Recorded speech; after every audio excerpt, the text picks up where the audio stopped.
Jen Donnellan has the answer out there tonight. Jen, a lot of trees down, we understand. That's right. It is an absolute mess out here, and we're getting soaked again out here. So we're on Slater's Lane in Alexandria. That is G.W. Parkway behind me. You can see we have an officer here trying his best to direct traffic. Now, here's what occurred here. Let's get to some video. We had 3 very large trees come down on cars that had people inside them. The fire department had to come in and cut those people out. The good news is no injuries. Then our photographer, Mark Batista, got here on scene and got to the charter bus that had a large tree come down on it. He got on the bus. He was able to talk to the passengers. He actually spoke to the gentleman that was sitting in the seat where the tree came down just on top of the bus. Slater's Lane, where the road right now is shut down. Jennifer? We just got an update from an officer who just drove past. You can see City of Alexandria is here on the scene. We've got Park Police out here. What we understand now, GW Parkway closed in both directions, north and south, from National Airport to Powhatan. Okay, so that's in Alexandria. That's a large stretch of GW Parkway. The problem, we have got streetlights out, but more importantly, we've got trees down everywhere. We understand the fire department came in, they cut those folks out, and there were amazingly no injuries. Our photographer, Mark Batista, got here. One of those large trees fell on top of a chartered bus. He got on the bus, talked to folks. They seemed to be in pretty good spirits. But most importantly, he spoke with a gentleman who was sitting in the seat where that tree came down on the roof just above him. We're travelling along and the storm hit.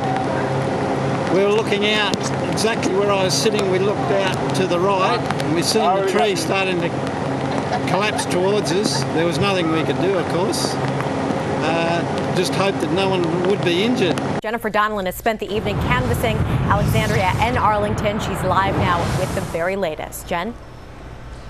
You know what? This was a storm where there was literally too much ground to cover. Behind me, one example of too many to count.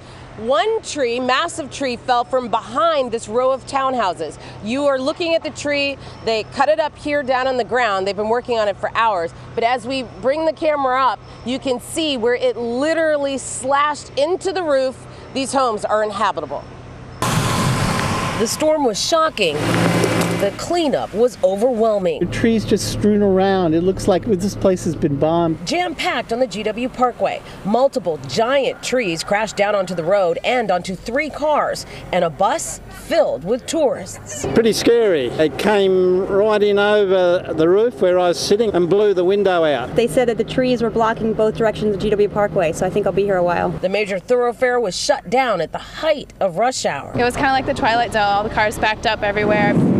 There were lightning strikes outside and partial loss of power inside National Airport. When the winds and sheets of rain ripped through, flights were grounded. One over there, this one, that one, this one. To Alexandria neighborhoods where more than 6 trees cracked apart on Vernon Street.